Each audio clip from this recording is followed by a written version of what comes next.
Hi, this is Anna Imagination. Welcome to the Ethical Asshole. I am your host, the Salty Bitch. All right, so this is the summation of everything. I just took a look at Stonehenge, right? I found a computer rendering of this thing, and I'm looking at it going, oh yeah, this thing is absolutely, definitely, I have no doubt now, a UFO landing pad. So I wanted to take a minute and step back and assess all of this because I got it now. I have it figured out. This is right. This is right. It is absolutely the whole who gets the magic. So I really want to take a massive. This is my updated history map. All right. Now there's a whole lot of other stuff still happening up here that I'm working through. Okay. And this is the other thing is my daughter found an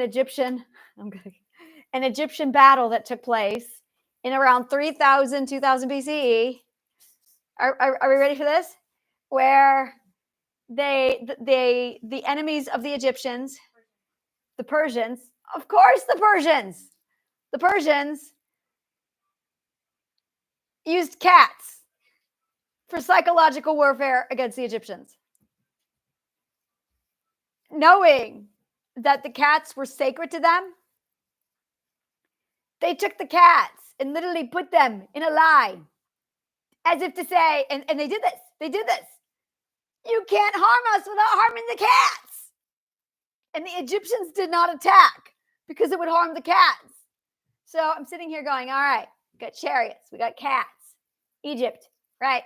Now I'm looking at Freya, right? So Freya has a brother named Frey. So I'm looking at Freya, the goddess, the goddess that later was like the inspiration for the Wiccan religion. And she's got two cats dragging her chariot across the sky. And I went, wait a minute. A chariot pulled by two cats? Well, that's got Egyptian written all over it. I'm sorry. But that's got Egyptian written all over it. So now I'm looking at Norse myth going, which is why it's not highlighted with the word origin next to it, is because I'm going, no, Norse absolutely was inspired by Egypt. I have no doubt.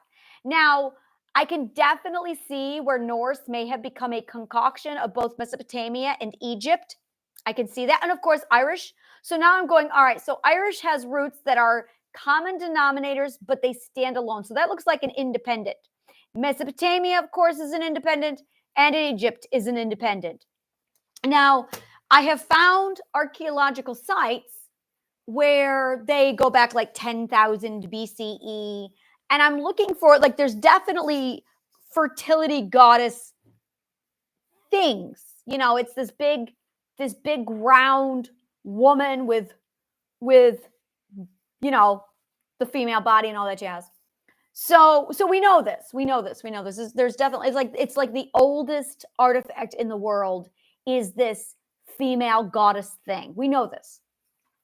So I'm looking for names. I'm looking for actual names. And we know we have like this location in Turkey, which is like the oldest, and it's a worshiping center. This oldest settlement in the world is actually a worshiping center. And that's like 8,000 or 10,000 BCE. That is Göbekli Tepe. Göbekli Tepe, and that's Turkey, 9,500 BCE. So we have that. We have a lot of places in Syria. We've got the Tower of Jericho in Palestine, 8,000 CE. We have the Towers of Tel, Caramel, Syria, 10,650. There's nothing older than that. That is the oldest thing it comes back to. Now, this is all Neolithic. And then Newgrange is like 3,000. Newgrange is a pyramid system in Ireland. Yeah, that's right. We got a pyramid system in Ireland. But it's an earthen mound. Earthen mounds are old. Like you could see where it was like, it's basically an underground maze, like a tomb. That's what Newgrange is. So that's common. We see those all over the place. So there's earthen mounds and things like that. So I got my map down. I got my map. And I'm going, okay, so this is all about the game. Who gets the magic? Okay.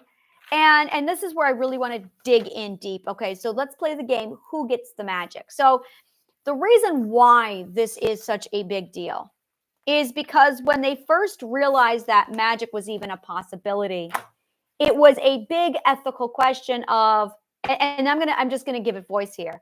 If you're so powerful, how do I know you're not gonna blow my ass off? And that's the question we all are not asking ourselves.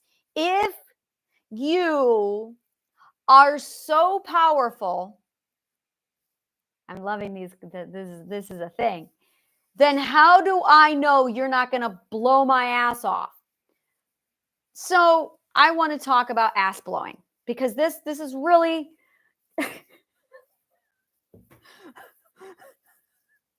really what it comes down to. People don't trust. That's what this comes down to. So a whole bunch of muggles have a real big problem with the wizards. That's the problem here. You got the muggles who really struggle with wizards. And the wizards have wisdom. And I know what this is because I've researched it so much already. But it was not actually, when I researched this, it was from the science point of view. And it was like when I was in like this deep into Rome going, wow, they're like wiping out everybody with an education. That's where I was. So now that I'm like, all right, so this is all about who gets the magic. And there's like some things that I've noticed. So here is, this is the first thing I've noticed. You definitely have people with less education. So they are ignorant, which means, of course, they're afraid.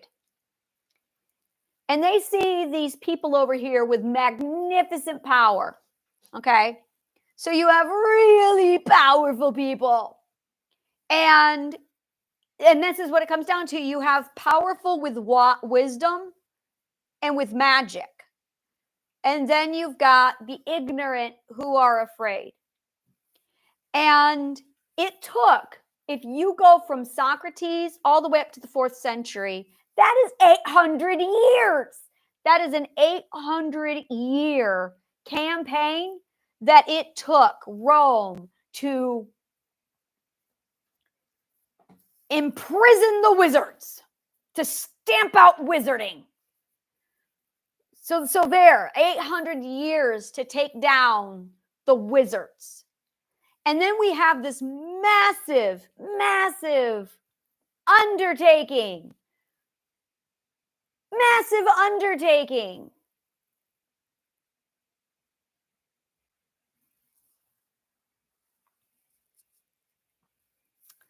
of anti-magic, starting with Leviticus.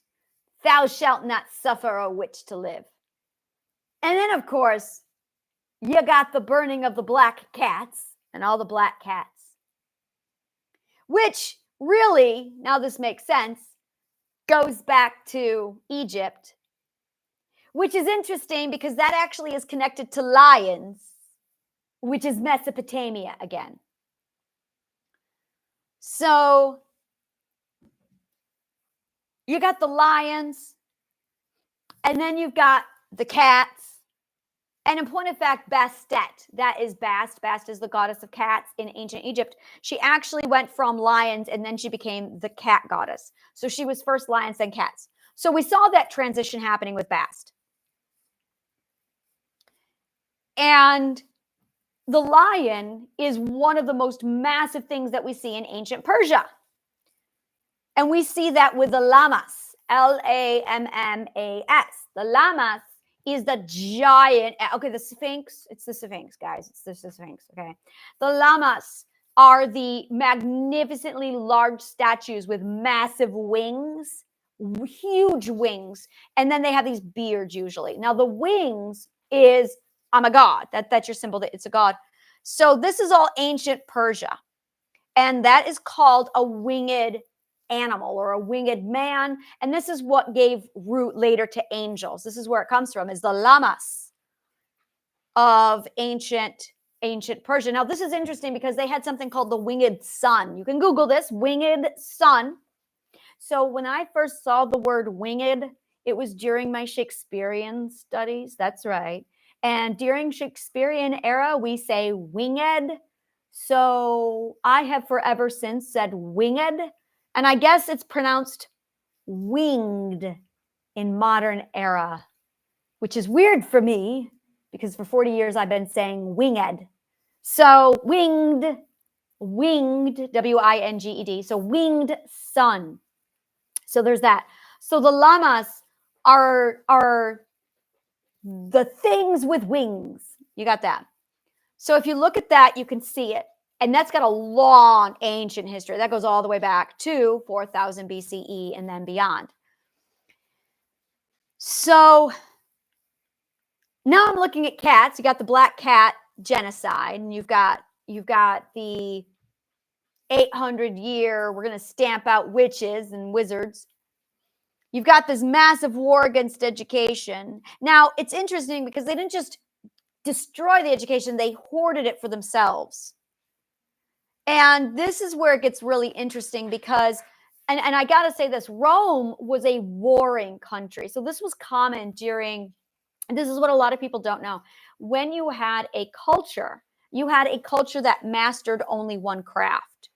It's and that's it right there. You have one culture that masters only one craft. So this particular culture, Rome, was known for its war. Ancient Greece was known for its wisdom and knowledge. Persia was known for its magic and its ancient wisdom. Now, mind you, this is also where Scheherazade and the Arabian Nights and genies, King Midas was an actual king in Persia. Golden touch. And that's the legend. So King Midas is actually part of this. And this is where it came from. King Midas, in some mythologies, in some legends, show him depicted as a llamas. So King Midas was Persian. And this is where if you watch Aladdin, that's Persian, people. That's Persian. That's your Persian rug is the flying carpet. Genie, that's Persian. So it's all of that. Now we're going back, like I said, 2,000, 4,000, 6,000 years. Well, 4,000 BC is where my dates cut off from there. And that's where I'm at now is 4,000 BCE. And now I get to go dive my toes into ancient Egypt again. That's an old friend of mine. And then it's like, all right, where can I go? So I'm very excited about this. So, and then we see, and this is interesting because the King Arthur legends have been something that really fascinates me. So the difference between the word legend and myth, legend means there's some truth there, but we don't know what it is anymore. And that's all we can tell you. So there's two things that really stand out when it comes to the word legend. King Arthur and the Irish. King Arthur and the Irish. Both of those have the word legend very strongly attached to them. So now you're looking at Merlin. And this is something that's really interesting to me. So I want to step over into the wonderful world of Cervantes for a minute. Don Quixote. So I'm sitting here reading Cervantes, which was, by the way, written before the year 1616 CE. It was written literally Shakespeare's time. So I'm sitting here reading Cervantes. And Don Quixote is reading the ancient stories of the knights. And I'm going, ancient? What is ancient in the 1600s? Now, let's just go ahead and borrow now from King Arthur. And you got the Knights of the Round Table. Based off of all that stuff, we're looking at literally the Crusades. So now we're looking at the Crusades with the Knights, which is going to put us around, where do we want to go, guys? Let's go 1100s for the first one. 1100s. That would be one of the main Crusades. Now, they ended around the 1400s. 1300s. I'm going to say 1300s. They ended around the 1300s. However, and if you look at the Islamic Golden Age started around the 700 or 800 BCE, and it lasted until the 1300s when the Roman Church annihilated them also. So now this is where it gets interesting. This is where it gets really interesting. The year 700 BCE is really interesting because, first of all, if you look at, I love my work. I love this work. So if you look at the Islamic Golden Age, you have that little area there, and they reverse engineered the Arabian numbers. You know, 1, 2. This is where they come from, right here. They reverse engineered them, which means, oh, somebody got a hold of some information. They had the 12 ethics. They had the wisdom. That's how they were able to pull this shit off. So I'm looking at this going, oh yeah, they totally had Zoroastrian knowledge there. Absolutely. And sure enough, I'm in the wrong decade. It's not BCE. I was wondering what was confused. It's AD. Okay, now I'm in the right area. 780, 700 CE. I was confused. I'm like, no, something's wrong here. Because I start thinking Rome, and I'm like, this doesn't make any sense. Okay, there we go. So 700 CE. Okay. So Zoroastrian, basic, and this is it right here, is they got their hands on this shit. Now, I want to show you what's going on here, because this is something else. I'm going to look up something, because I got to get the date right here. I can't half-ass this. I got to do this right. Now, Muhammad, he was 8th century, 800 CE. So Muhammad was 800 CE. When he reverse engineered what he saw, which is, I'm reading the accounts of it, and I'm going, oh yeah, he totally was doing reverse engineering. He definitely had the 12 ethics, 100%. And now I'm looking at this going, okay, so the Islamic Golden Age, oh yeah, they totally had it. So now there's one other thing I want to look at here. So I want to look up the Islamic Golden Age. I want to make sure my era is spot on. Okay, so the start date is 622 AD.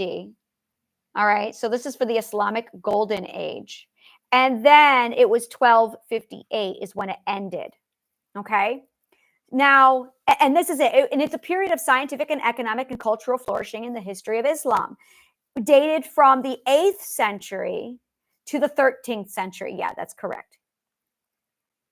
And this is again where, so this is the second time now that this wisdom and knowledge popped up in the same fucking region.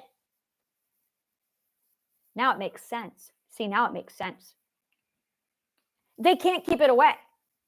And then now you got the Roman Empire going, oh, they got it. We got to go stamp that out. So they go and they do that. Now, I want to talk about a dude by the name of, not Futhark. What is his name? He was, oh, what is your name, my love?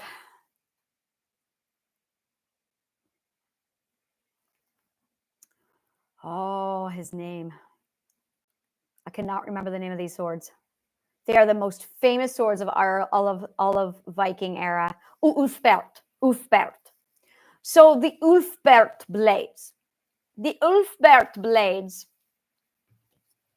See, this is all making sense now. It's Ibn Fadlan's fault. So in around the 700s, these blades, these swords showed up in Norway, called Ulfbert blade. The way these blades are made, I'm going to be blunt, they were 500 years ahead of their time. In order to get a blade that pure, you had to get the temperature of the furnace up way past its ability at that time period. And yet they did it. It's not possible. It is 500 years ahead of its time. And there were about 200 years that these swords spanned the Viking era, 700 to 900. And they had hundreds of these swords that popped up in this region that were 500 years ahead of their time period. They should not exist, yet they do, which means someone, Ibn Fadlan, brought them. Now, we know about Ibn Fadlan. Ibn Fadlan was an Islam who was from Persia during the Islamic Golden Age, and he made his way to Norway and lived among the Vikings. I hypothesize that he took the knowledge of the 12 ethics and took it to Norway, and they used that knowledge and wisdom to do the chemistry needed to get those blades the heat that they needed to make them as pure as they did, which is why they're around to this day. And they became known as the Ulfberht blade, 500 years ahead of their time. So now we can start tracking precisely the trail of these 12 ethics and this wisdom. So clearly, I really strongly believe that Ibn Fadlan is the one who transferred that knowledge from Persia over to, see, now I have another theory, over to Norway. Now I want to take a look at one more thing here, and that's the Book of the Kells. Because the Book of the Kells is also an anomaly. Let me see here when the Book of the Kells was done, 800 AD. So the Book of the Kells was also done around the 800 AD. Now, when you look at the whole region of Scandinavia, Ireland, there is, like I'm looking at it going, oh yeah, definitely. So basically 100 years after that, that's when they start writing the Book of Kells. So you've got these anomalies popping up all over history now, where you could start to see it spreading, where this wisdom again pops up. I think this is the reason why we have the Crusades. I think this is why the Crusades occurred, is because they had the wisdom. It was popping up. They were doing reverse engineering on the disciplines again. They were doing things in science. They were creating math. And I believe that the Roman Empire, the Holy Roman Empire at this point, already knew about it, which is why they hoarded everything from, which is why they hoarded all that knowledge. And they knew that if they don't go in and stamp it down again, they knew where it was going to go because they kept all the records. We call that the Vatican. So they literally launched a series of the Crusades from the 1100s over to the 1300s, and they stamped out the Islamic Golden Age, which crashed it, and it's never been back since. When I say a 2,000-year war on education, I mean it. Anytime anyone popped up with this knowledge, they were wiped out. So we see it again there. And there was one other time period we see it again, which is the 1500s. In the 1500s to the 1600s, we see it again. And when it pops up in the 1600s, the church completely, that's the Reformation. They're like, oh, we got to reform this. And that's when they said, thou shalt not suffer a witch to live. So you can start to see how this wisdom and knowledge was absolutely being hoarded, stamped down, and taken from the people. So what's this knowledge? And that's the question I've been asking. Well, I asked it a little differently. I got the knowledge, and then I was like, I recognize this knowledge. It's over here, and it's over here, and it's over here. And then I started piecing it together, and that's the great books, because it's all hidden and buried inside the knowledge of the great books. And when I put it all together, I went, okay, so all the geniuses in the world know about it, and they put it inside the great books. You got to know what to look for. So then when I put it all together, I got a big puzzle piece. Thank you, Douglas. And when I looked at it, I went, holy fucking shit. It's all the information that I've already studied. It's right here. This is the knowledge. Where did it come from? I traced it back to Da Vinci. That was easy. But then I'm like, no. Well, clearly I had it from Plato. So then I went to Plato. Well, no, I went to Da Vinci because I'm like, well, Da Vinci definitely had it. And then he mentioned Vitruvius with his whole The Vitruvian Man. So I went, oh, there's Vitruvius. And then Vitruvius mentions Pythagoras. And I'm like, who the fuck is Pythagoras? So then I went in and I went, oh my God, that's Pythagoras. And then I went, oh, like I noticed that Trang. And then I went, well, where did Pythagoras get it? And then I saw Zoroaster and I went, oh, well, I know who the fuck Zoroaster is. So then I'm like, oh, and it's funny because I was like 12 years old when I was like, I wish I could study Zoroastrian. And then I studied philosophy only to find out the philosophy is Zoroastrian. So then I go into Zoroastrian, and that's when Rome dabbled their little hands, and suddenly my trail went. And I'm like, okay, what the fuck did Rome do again? I know this shit. This is Rome, like muddling up the waters. So then I unmuddled the waters and it flowed again. And I'm like, there we go. Now we have continuity again. So then I was able to trace it back to Cyrus the Great and the Persian Empire, which now makes sense because this is why the Persians were able to recreate what they lost by the Roman Empire when it completely raped out and they did what they did. So this is the second time where Persia is like, fuck you, we got wisdom. We're going to be mages and wizards. Yes. So I'm really loving the Persians now. I'm really loving these people. I'm like, yeah, magic. So this is where we're at, is who gets the magic. And it keeps coming down to this massive fear And this is interesting because I'm looking at this with the 12 ethics going, they got trust issues, which is a violation of the 12 ethics. So this all comes down to a single anomaly or a single fallacy. It's a single logical fallacy. It is the biggest logical fallacy, and there's two parts to this logical fallacy. The first logical fallacy is people with power and wisdom are dangerous and they'll kill us. No. First, the only way to get this knowledge is ethically. It will not be given to you otherwise. In fact, in order to get this knowledge, you have to turn yourself over to a knighthood. It's the only way. So to get where I am, it literally costs a knighthood. There is no other way. The other part of all of this is something called the accuser's projection. The accuser's projection is when you see something, you immediately ask the question subconsciously, what would I do?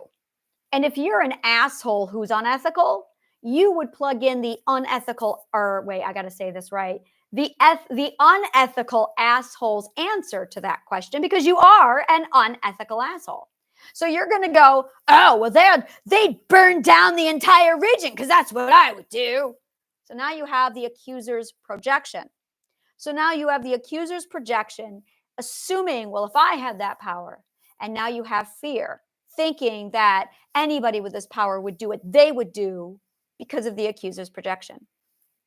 Except you don't get this knowledge unless you're ethical and you have a knighthood. There's no other way. It costs you your loyalty to the truth. And rod of caduceus, do no harm. Do no harm, which is literally at the core of all of this. Do no harm.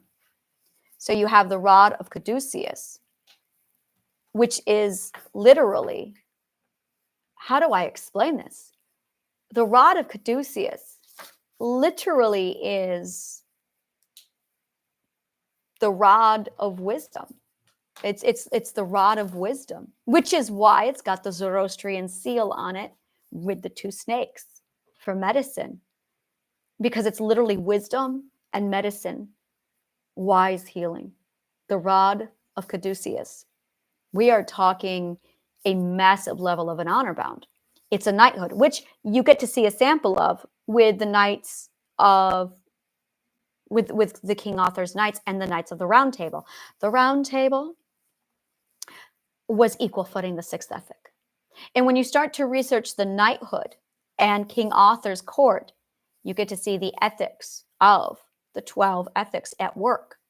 And you don't get this wisdom without this. Merlin had the 12 ethics. He absolutely had this. So what this is really about is the accuser's projection combined with that ancient fear of, oh, if you're so powerful, then you're going to blow my ass off.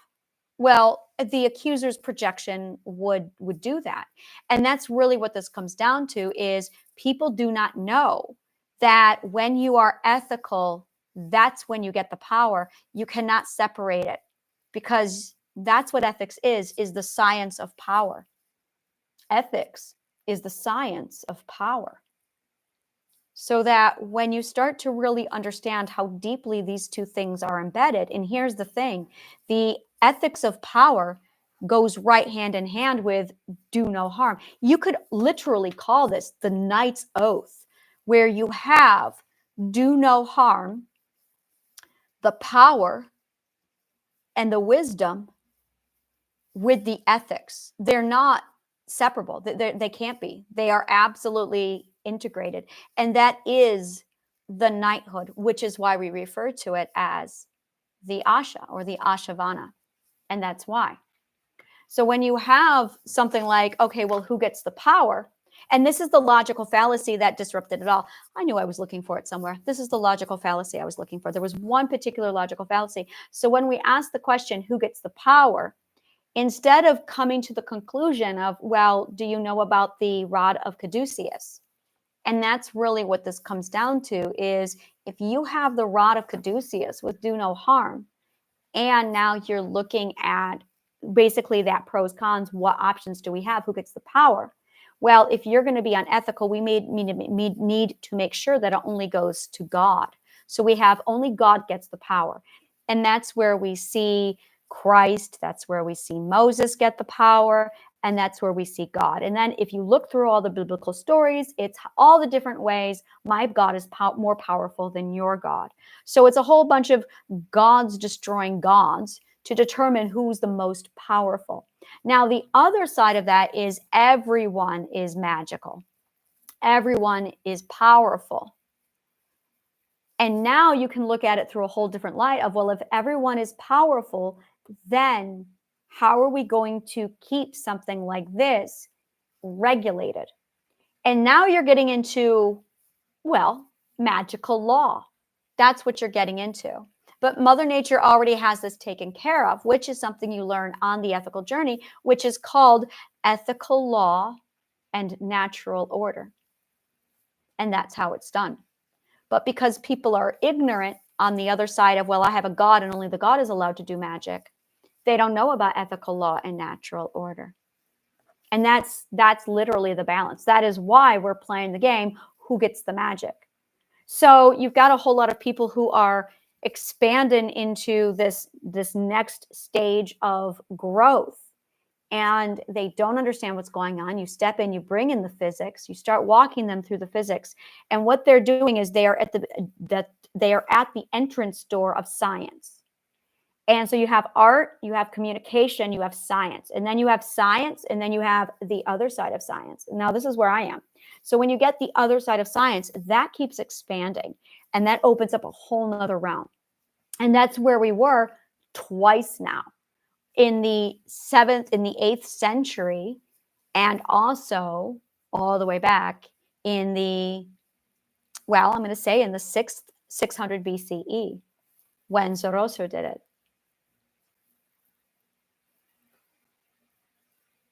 Yep. Yeah, 600 BCE. 600 BCE. And then again, isn't that interesting?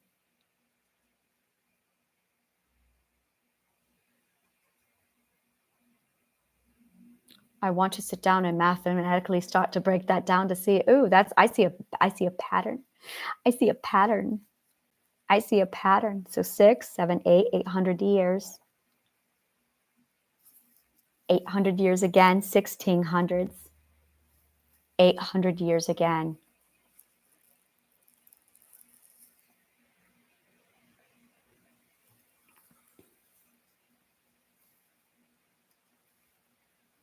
$1600s, and then 400 years. So it was 600 BCE to 800 CE to 1600s to 400 years later, 2400s, or 2000s, the 2000s. And I really want to see, yeah. Oh, that's very exciting. Oh, that is so exciting. Yeah, I want to play around with that math. All right.